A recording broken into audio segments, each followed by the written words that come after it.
Hi friends, welcome to today's tutorial Snowflake Data Warehouse.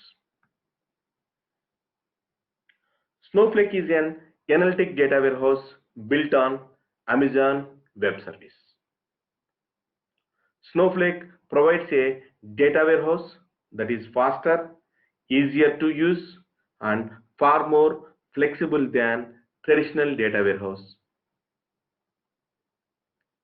Snowflake's data warehouse is not built on existing database or big data software platform such as Hadoop.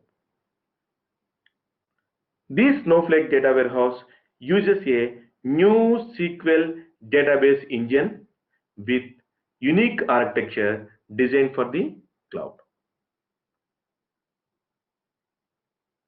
Snowflake users has many similarities to other enterprise data warehouses, but also has additional functionality and unique capabilities. Now, we will be seeing the Snowflake warehouse key points. Snowflake's data warehouse is a true software as a service. Means there is no hardware configuration like installation, configuration, and management. There is no software configuration, installation, configuration, or management. Ongoing maintenance, management, tunings is handled by the Snowflake. That is the reason we will be calling it a software as a service. Snowflake runs completely on cloud infrastructure. All components of the Snowflake services run in a public cloud infrastructure. Whatever the services provided by the Snowflake that run in a public cloud infrastructure.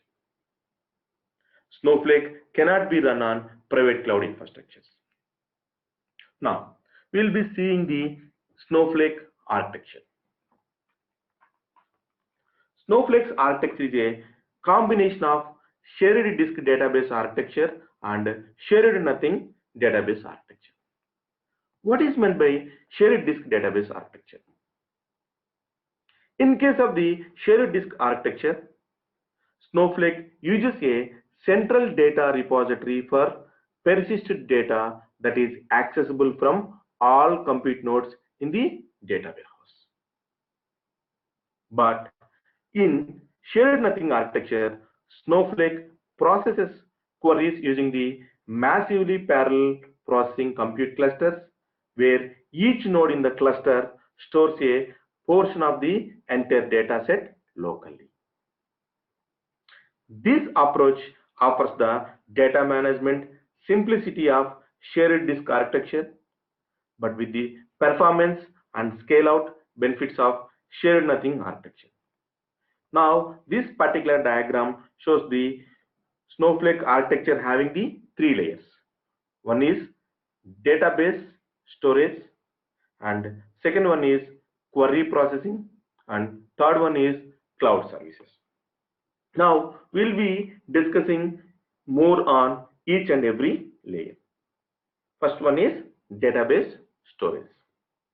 Whenever the data is loaded into the Snowflake reorganizes the data into its internal optimized compressed columnar format.